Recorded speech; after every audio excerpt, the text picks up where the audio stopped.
कहानी की शुरुआत में हम देखते हैं ली जंग नाम के एक जवान लड़के को। उसे शुरुआत से ही जूडो, कराटे और मार्शल आर्ट्स का काफी ज्यादा शौक रहा। इस वजह से वो ताइक्वांडो में सेकंड लेवल का ब्लैक बेल्ट चैंपियन भी रहा। इन सब चीजों के अलावा वो खाली समय में अपने दोस्तों के साथ मस्ती किया करता। इसके बाद हम ली के पिता को देखते हैं जो एक छोटा सा रेस्टोरेंट चलाते हैं। शाम के समय अपने सारे कामों से फ्री होने के बाद ली अपने पिता की दुकान पर फूड डिलीवरी का काम करता है। ऐसे ही एक रात जब वो फूड डिलीवरी करने के बाद अपने घर लौट रहा था तो उसने देखा कि किसी सुनसान गली में एक पुलिस वाले और एक गुंडे के बीच में लड़ाई चल रही है। पुलिस वाला क्रिमिनल को पकड़ने की कोशिश कर रहा था। ली बिना सोचे समझे उस पुलिस वाले की मदद करने लगा। जब एक टूटी हुई कांच की बोतल से वो क्रिमिनल पुलिस वाले को मारने वाला था, तभी ली ने सही समय पर पहुंचकर उसे बचा लिया। हालांकि गुनहगार अभी भी मानने को तैयार नहीं है। तब ली ने उसे एक जबरदस्त लात मार के बेहोश कर दिया। इस दौरान ली ने देखा कि उस गुंडे के पैर में काले रंग की कोई इलेक्ट्रिक बेल्ट बंधी हुई है। ली को समझ नहीं आया कि ये क्या है। वो पुलिस वाला वेनिस ली की बहादुरी देखकर काफी इम्प्रेस हो गया। काफी ज्यादा घायल होने की वजह से वेनिस को हॉस्पिटल में भर्ती किया गया। वहीं ली को उसकी बहादुरी के लिए पुलिस डिपार्टमेंट की तरफ से अवार्ड भी दिया गया। इसके बाद पार्क नाम का एक पुलिस वाला उससे मिलने आया। उसने ली को बताया कि शहर में लगभग 500 ऐसे लोग हैं जिनके पैरों में एक काले रंग का एंकल बैंड बंधा हुआ है। ये असल में एक तरह का जीपीएस ट्रैकर है जिससे पुलिस उनकी लोकेशन पर नजर रखती है। ये लोग असल में ऐसे क्रिमिनल्स हैं जो हाल ही में जेल से छूट कर आए हैं और ये कुछ बड़ा कांड करके ही अंदर गए थे। पुलिस उन पर नजर रखती है ताकि वो दोबारा जुर्म करें उससे पहले रोक सके। पार्क ने ली को ऑफर दिया कि वो उनके साथ काम करे। शुरुआत में ली ने मना कर दिया, लेकिन पार्क ने समझाया कि इस काम के लिए उन्हें मार्शल आर्ट एक्सपर्ट्स की जरूरत है। जिस पुलिस वाले को ली ने बचाया था वो बहुत ज्यादा घायल होने की वजह से 1 महीने तक काम पर नहीं लौट पाएगा। पार्क ने कहा कि जब तक वेनिस नहीं आता तब तक ली उनकी टीम के साथ काम कर सकता है। ली के दोस्तों ने भी कहा कि कर ले भाई, बढ़िया काम है। ली के पिता ने भी इसके लिए उसे इजाजत दे दी। अगले ही दिन ली ने पुलिस फोर्स को ज्वाइन कर लिया, लेकिन ये डिपार्टमेंट पुलिस डिपार्टमेंट से थोड़ा अलग है। यहाँ के लोगों को ना तो पुलिस वाली यूनिफॉर्म पहननी होती है और ना ही इन्हें किसी क्रिमिनल से पूछताछ करने के लिए किसी वारंट की जरूरत है। उनका काम है क्रिमिनल्स की लोकेशन पर नजर रखना और जब भी उनके एंकल बेल्ट की बैटरी 30% से कम हो जाए उन्हें फोन करके रिचार्ज करवाना। मान लो उस क्रिमिनल ने कॉल नहीं उठाया या कॉल उठाने के बाद भी चालाकी दिखाई तो इन लोगों का काम है वहां जाकर उससे पूछताछ करना और जरूरत पड़ने पर उसे गिरफ्तार कर लेना। यहाँ शुरू के कुछ घंटे तो ली के लिए काफी बोरिंग थे और उसे ऐसा लगने लगा कि इस काम को ज्यादा दिन तो नहीं कर पाऊंगा मैं। लेकिन फिर उसे दिखाई दिया कि एक क्रिमिनल के एंकल बैंड की बैटरी 30% से कम हो गई है। फिर जब ली ने उसे कॉल किया तो उसने बिना बात सुने फोन काट दिया। इन लोगों ने जब उस क्रिमिनल का रिकॉर्ड चेक किया तो पता चला कि उसे रेप के चक्कर में अंदर डाला गया था। इसीलिए पार्क ली को अपने साथ लेकर तुरंत उस लोकेशन पर पहुंचा। ली ने नोटिस किया कि उसके घर की एक खिड़की में लोहे की बार नहीं लगी हुई, तो उसने पार्क से कहा कि इस आदमी ने खिड़की से कूदकर भागने का पूरा प्लान बना रखा है पहले ही। इसलिए पार्क उसे पकड़ने के लिए मेन दरवाजे से आया,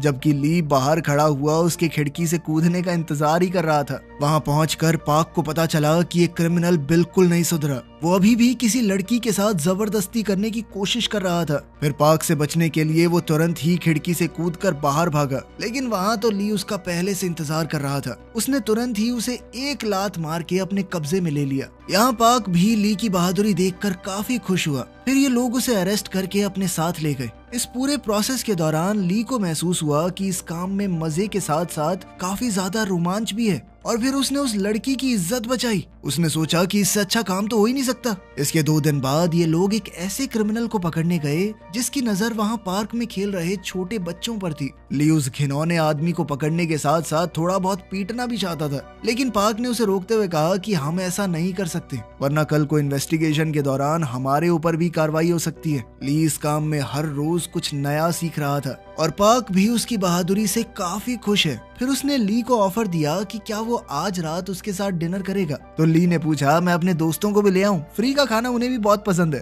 पार्क ने कहा कि हाँ बिल्कुल जरूर, तुम्हारे दोस्तों से मिलकर मुझे भी खुशी होगी। फिर उस रात ली अपने तीनों दोस्तों को लेकर पार्क की बताई हुई जगह पर पहुंच गया। सब लोगों ने एक साथ खाया पिया, काफी एंजॉय किया और अब पार्क भी ली के दोस्तों के साथ काफी अच्छे से घुल मिल गया था। वो उन लोगों के सामने ली की तारीफ करते हुए बता रहा था कि कैसे उसके आने के बाद उन लोगों का काम पहले से आसान हो गया है। इसके बाद जब ये लोग पार्टी खत्म करके अपने अपने घर जाने वाले थे, तभी पार्क के साथ काम करने वाले एक ऑफिसर ने उसे कॉल करके बताया कि एक क्रिमिनल है जो मर्डर के केस में अंदर गया था और 15 सालों की सजा काटने के बाद वो 1 महीने के लिए जेल से बाहर आया है। उस आदमी ने अपना एंकल बैंड काट के फेंक दिया है, जिस वजह से हम उसकी लोकेशन को ट्रैक नहीं कर पा रहे। उन लोगों को पता चला कि अभी कुछ देर पहले उस आदमी की लास्ट लोकेशन वहीं आसपास की है। तो ली ने फैसला किया कि वो अपने दोस्तों की मदद से उस आदमी को पकड़ने के लिए जाएगा। ली के एक दोस्त के पास एक ड्रोन था, तो ड्रोन की मदद से उन लोगों ने उस आदमी को जल्दी ढूंढ लिया। उसे पकड़ने के लिए ली अकेला ही वहां पर गया, क्योंकि पार्क इतनी भाग दौड़ नहीं कर सकता। वहां पहुंचते ही उस आदमी ने ली पर चाकू से हमला कर दिया, लेकिन ली ने बचते हुए एक लात मारकर उसे गिरा दिया। लेकिन इससे पहले कि ली उसे गिरफ्तार कर पाता, वो आदमी अपने ही चाकू लगाकर कहने लगा कि दूर हट जाओ वरना कुछ गलत कर दूंगा मैं। अब ली के लिए ये सिचुएशन बिल्कुल नहीं थी। उसे समझ नहीं आ रहा था कि यहाँ क्या करना चाहिए। तो पार्क उसे फोन पर ही गाइड करने लगा कि ऐसी सिचुएशन से कैसे निपटा जाता है। वो आदमी कह रहा था कि मैंने जेल से निकलने के बाद सुधरने की कोशिश की थी, लेकिन जब भी कोई मेरे पैर में वो एंकल बैंड देखता था तो मेरा मजाक उड़ाता था। पार्क सारी बात सुन के ली को कान में बता रहा था कि क्या करना है। ली ने वही बातें दोहराई कि तुम्हें हिम्मत नहीं हारनी चाहिए, तुम्हारे आसपास के लोग क्या कह रहे हैं उस पर ज्यादा ध्यान मत दो, और जितना ज्यादा हो सके खुद को हमेशा सही रास्ते पर रखो। फिर कुछ ही महीनों के अंदर तुम्हारा ये एंकल बैंड भी हटा दिया जाएगा और इसके बाद तुम भी दूसरों की तरह एक आम जिंदगी जी सकोगे। ली की बातें सुनकर उस आदमी को थोड़ी हिम्मत मिली और बात मानकर उसने एंकल बैंड दोबारा पहन लिया। आज उसने सीखा कि सिर्फ जोश से ही नहीं बल्कि होश से भी काम लेना जरूरी है। फिर हमें न्यूज चैनल पर खबर दिखाई जाती है कि डोंगू नाम का एक बहुत खतरनाक अपराधी बहुत जल्द जेल से छूटने वाला है। यह आदमी बहुत ही घटिया किस्म का था। उसके ऊपर लगभग 15 ऐसे केस थे जिसमें 12 या उससे कम साल के बच्चों के साथ उसने गलत किया था। पुलिस वाले इस बात को लेकर बहुत सीरियस थे कि कुछ भी हो इस आदमी पर नजर रखनी होगी, क्योंकि उसके बीते हुए कल को देखते हुए इस बात का पूरा शक है कि वो दोबारा भी ऐसा कुछ कर सकता है।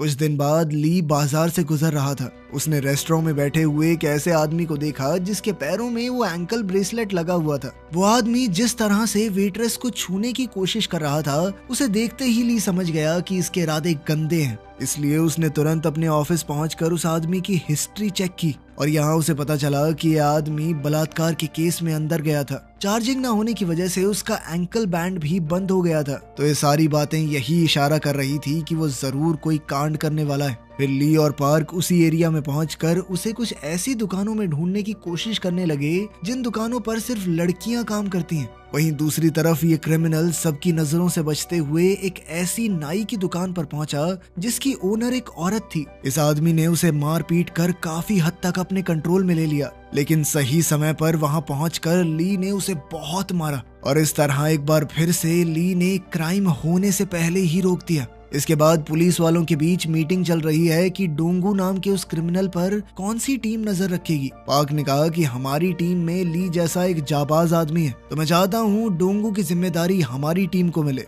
इसके बाद जब ली पार्क से मिला तो उसने बताया कि ये काम मुझे बहुत अच्छा लग रहा है और इसीलिए मैं इस काम को हमेशा के लिए करना चाहता हूँ। पार्क उसकी ये बात सुनकर बहुत खुश हुआ। जल्द ही वो दिन आया जब डोंगू नाम का वो क्रिमिनल जेल से आजाद होने वाला है। तो उससे मिलकर उसके पैरों में वो एंकल बैंड बांधने का पूरा काम करने के लिए ली और पार्क जेल में पहुंचे। उसके पैरों में वो डिवाइस बांधने के बाद पुलिस की एक टीम उसे घर छोड़ने के लिए भी गई। बाहर डोंगू के खिलाफ बहुत खतरनाक प्रदर्शन चल रहा था। लोगों का कहना था कि ऐसे घटिया आदमी को बाहर क्यों निकाल रहे हो, इसे फांसी दे देनी चाहिए। लेकिन फिर भी डोंगू को उसके घर में छोड़कर पुलिस की टीम वहां से चली गई। और अब आने वाले समय में ली और उसकी टीम का सबसे बड़ा चैलेंज होगा डोंगू पर नजर रखना। फिर रात के समय डोंगू का एक पुराना दोस्त छुपते छुपाते उससे मिलने के लिए आया। ये दोनों उस बिल्डिंग की छत पर जाकर बातें करने लगे। इन दोनों की बातें सुनकर साफ पता चल रहा था कि एंकल बैंड के चक्कर में ये दोनों ही पुलिस वालों से बहुत ज्यादा चिढ़े हुए हैं। डोंगू के इस दोस्त का नाम रॉजर है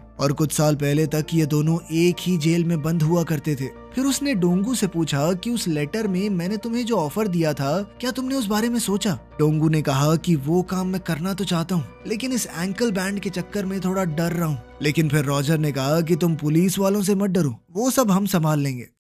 इसके 2 दिन बाद ली ने देखा कि डोंगू अपने घर से निकलकर किसी पॉश एरिया की तरफ जा रहा है। जिस बिल्डिंग के अंदर डोंगू घुसा उस बिल्डिंग के अंदर छोटे बच्चों की एक कोचिंग क्लास भी चलती है। इस वजह से ली भी उसका पीछा करते हुए तुरंत उस जगह पर पहुंच गया। डोंगू वहां बेसमेंट में पहुंचकर अपने दोस्त रॉजर और उसके लोगों से मिला और अब पता चला कि वो दोनों किस काम की प्लानिंग कर रहे थे। असल में ये दोनों घिनौने लोग छोटे बच्चों की गलत वीडियोस बनाकर उन्हें डार्क वेब पर डालने का काम करते हैं और इस काम में ये लोग डोंगू को भी अपने साथ मिलाना चाहते हैं। यहाँ पर हर एक वीडियो के लिए डोंगू को काफी मोटी रकम मिलने वाली है और इस तरह का काम करने में उसे वैसे भी मजा ही आता है, शर्म नहीं। उसने तुरंत ही उनका ऑफर मान लिया। ली भी उसका पीछा करते हुए यहाँ तक पहुँच चुका था, लेकिन ये लोग जिस गाड़ी के अंदर बैठे हैं उसके शीशे काले हैं, तो बाहर से ली को अंदर का कुछ नहीं दिख रहा, जिस वजह से उसने बस गाड़ी का नंबर नोट किया और वहाँ से चला गया। फिर उसने पार्क को फोन करके बताया कि डोंगू उसे नहीं मिला, तो फिर पार्क ने डोंगू को कॉल करके उससे पूछा कि बताओ इस वक्त तुम कहाँ पर हो। डोंगू ने कहा कि मैं तो कुछ नहीं, यहाँ पे थोड़े नूडल्स खाने के लिए आया था। और इतने में ली उसे ढूंढ पाता उससे पहले ही डोंगू एक थाई रेस्टोरेंट में जाकर बैठ गया। डोंगू ये पहले से जानता था कि उस पर नजर रखी जा रही है, इसलिए इस बार वो पुलिस वालों को चकमा देने में कामयाब रहा। अगले सीन में हम ली और पार्क को उनके ऑफिस में बैठा देखते हैं। ली ने कहा कि डोंगू के घर के आसपास भी कुछ थाई रेस्टोरेंट्स हैं, आखिर में नूडल खाने के लिए वो इतनी दूर क्यों गया। मतलब साफ था कि उस बिल्डिंग के अंदर जाने के पीछे कोई तो वजह रही होगी। इसके बाद वो घायल पुलिस वाला जिसकी शुरुआत में ली ने जान बचाई थी, अब हॉस्पिटल से डिस्चार्ज होकर वापस आ गया। उसने ली को अपनी जान बचाने के लिए शुक्रिया कहा और साथ ही उसे तोहफे के तौर पर ग्लव्स दिए। वेनिस के ठीक होकर लौटने के बाद इनकी टीम अब और ज्यादा मजबूत हो गई। अगले दिन एक 10-11 साल की छोटी बच्ची को खेलते समय किसी ने किडनैप कर लिया और वहीं दूसरी तरफ डोंगू के दोस्त रॉजर ने उसे वो जगह दिखाई जहां पर वो लोग वीडियो शूट करने वाले हैं। उन पर पुलिस वालों ने अपनी नजरें गड़ाई हुई थी। ऐसे ही एक रात जब डोंगू अपने घर से निकलकर कहीं जा रहा था तो ली भी चुपके से उसका पीछा करने लगा। वहीं दूसरी तरफ पुलिस वालों को एक ऐसे क्रिमिनल के बारे में पता चला जिसने कुछ घंटे पहले अपनी लोकेशन बदली है और उसके एंकल बैंड की बैटरी भी 30% से कम है। वेनिस ने उससे पूछताछ करने के लिए कॉल की, लेकिन उस आदमी ने उसकी किसी भी बात का सीधा जवाब नहीं दिया और कुछ आलतू फालतू बातें बोल के फोन भी काट दिया। तो अब उस आदमी का पीछा करते हुए पार्क और वेनिस उसकी लोकेशन पर पहुंचे, लेकिन ये सब इन गैंगस्टर्स का बिछाया हुआ एक जाल था। वो क्रिमिनल अपने साथ बहुत सारे गुंडों को लेकर आया था और फिर इन लोगों के बीच में जबरदस्त लड़ाई छिड़ गई। वहीं दूसरी तरफ हम देखते हैं कि डोंगू ने भी ली को फंसाने के लिए एक जबरदस्त जाल बिछाया था और डोंगू का पीछा करते हुए ली उस जाल में फंस भी गया। रॉजर के बहुत सारे गुंडे वहां ली को खत्म करने के लिए पहले से मौजूद थे, जिसके बाद डोंगू फटाफट वहां से निकल गया। वैसे तो ये गुंडे बहुत ज्यादा थे, लेकिन ली का लड़ने का तजुर्बा भी कुछ कम नहीं था। वो सब मिलकर भी ली का कुछ खास बिगाड़ नहीं पाए। ली ने उन सभी गुंडों की बड़ी जबरदस्त तरीके से धुनाई की। वहीं दूसरी तरफ पार्क और वेनिस बहुत बुरा फंस चुके थे। वो दोनों गुंडों का मुकाबला बहुत बहादुरी से कर रहे थे, लेकिन आखिरकार गुंडे उनके ऊपर भारी पड़ने लगे। फिर भी ज्यादातर गुंडों को उन्होंने ठिकाने लगा दिया, लेकिन इस पूरी लड़ाई में ये दोनों भी बुरी तरह जख्मी हो गए। वहीं दूसरी तरफ सारे गुंडों को बढ़िया पीटने के बाद ली डोंगू का पीछा करते हुए उस जगह पर पहुंच गया जहां ये लोग वीडियो शूट करने वाले थे। फिर जैसे ही वो बेसमेंट एरिया में पहुंचा तो वहां उसे किसी बच्ची के चीखने चिल्लाने की आवाजें आई। ली समझ गया कि डोंगू नाम का वो घिनौना आदमी यहीं पर आया होगा। उसके काफी कोशिश करने के बाद भी दरवाजा नहीं खुला, तो फिर उसने बाहर जाकर खिड़की तोड़ी और अंदर गया। डोंगू के साथ ही उसका दोस्त रॉजर भी वहां मौजूद था। अब ली वहां पहुंचकर दोनों को ही बुरी तरह पीटने लगा, लेकिन पुलिस वाला होने की वजह से ली के ऊपर पाबंदी है, वो उन दोनों को जान से नहीं मार सकता। इस बात का फायदा उठाकर गुंडों ने ली पर चाकू से हमला कर दिया। इन दोनों से लड़ते हुए ली भी बुरी तरह से घायल हो चुका था। इसी बीच सही मौका देखकर रॉजर तो वहां से भाग गया, लेकिन डोंगू अभी भी लड़की की तरफ बढ़ने की कोशिश कर रहा था। ली ने उसे बहुत मारा, लेकिन उसने भी चाकू से हमला करके उसे घायल कर दिया। इसी बीच यहाँ पुलिस के आने का सायरन बजने लगा तो डोंगू भी अपनी जान बचाकर भागा। ली ने अपनी जान दांव पर लगाकर उस बच्ची को तो बचा लिया, लेकिन बहुत ज्यादा घायल होने की वजह से उसे आने वाले कुछ दिन हॉस्पिटल में ही गुजारने पड़े। ली के पिता उसकी ये हालत देखकर बहुत दुखी हुए। उन्हें लगने लगा कि काश मैं अपने बेटे को ये नौकरी करने के लिए हाँ ही ना करता। कुछ घंटों बाद जब ली होश में आया तो उसने सबसे पहले डोंगू के बारे में ही पूछा। उसके सीनियर ऑफिसर्स ने बताया कि डोंगू वहां से भागने में कामयाब हो गया और अब तक उसने अपना एंकल बैंड भी काट कर फेंक दिया है। दूसरी तरफ पार्क की गर्दन की हड्डी में भी बहुत चोट आई थी, जिस वजह से उसे तो कई महीनों तक हॉस्पिटल में एडमिट रहना पड़ेगा। और बेचारा वैनिस तो उस लड़ाई में बहुत ज्यादा खून बहने की वजह से मर ही गया। ये सब कुछ जानने के बाद ली को बहुत ज्यादा दुख हुआ, क्योंकि अब तक उसने सोचा नहीं था कि इस नौकरी में उसे इतना खून खराबा भी देखने को मिल सकता है। इसके बाद जब ये लोग अपने साथ ही वैनिस के अंतिम संस्कार पर गए तो वहाँ पर उस छोटी बच्ची की मम्मी भी आई, जिसे उस दिन ली ने डोंगू से बचाया था। उसकी माँ ने बच्ची का लिखा हुआ एक थैंक यू नोट ली को दिया और बताया कि मेरी बेटी आज भी गहरे सदमे में है। वो फिलहाल इतनी ज्यादा डरी हुई है कि घर से बाहर तक नहीं निकलना चाहती, लेकिन जब भी मैं उसे आपकी बहादुरी के बारे में बताती हूँ तो उसे बहुत हिम्मत मिलती है। ये सब सुनकर ली बहुत इमोशनल हो गया और सोचने लगा कि आखिर उस छोटी सी बच्ची की क्या गलती थी। उसको तो शायद यही लगता होगा कि पूरी दुनिया में लोगों का दिल उतना ही साफ है जितना उसका खुद का था। इसके बाद जब ली पार्क से मिलने आया तो उसने ली से कहा कि तुम इस मामले से दूर रहो, क्योंकि अब ये मामला क्राइम ब्रांच संभालेगी, वही सब कुछ देखेंगे अब। लेकिन ली फैसला कर चुका था कि वो अपने दोस्तों के साथ मिलकर डोंगू को खुद पकड़ेगा और उस घिनौने आदमी को पकड़ने के लिए उसके दोस्त भी तुरंत राजी हो गए। ली को उस गाड़ी का नंबर अभी तक याद है जो उस दिन उसे डोंगू का पीछा करते हुए बेसमेंट में मिली थी। व्हीकल नंबर से इन लोगों ने उस आदमी और उसके घर का एड्रेस भी पता कर लिया। फिर इन चारों ने वहां पहुंचकर उसे कब्जे में ले लिया। इसके बाद जब ली के एक दोस्त ने उसका कंप्यूटर खोला तो देखा कि वहां पर छोटे बच्चों के काफी सारे वीडियोस थे। ये देखते ही ली के साथ साथ उसके दोस्तों का भी गुस्सा बहुत ज्यादा बढ़ गया। इसी गुस्से में ली ने उस आदमी की आंखों में ट्रिमर मार के उसे घायल कर दिया। अपनी जान बचाने के लिए इस आदमी ने उन्हें डोंगू का पता बता दिया। फिर उन सब ने उस आदमी को गिरफ्तार करवाने के लिए पुलिस को कॉल किया। अब वो डोंगू को और ज्यादा खुला नहीं छोड़ना चाहते। उन्होंने फैसला कर लिया कि आज रात ही उसे पकड़ेंगे। अब वो अपने आखिरी मिशन के लिए निकल ही रहे थे, लेकिन तभी ली के पिता ने उन्हें रोकते हुए कहा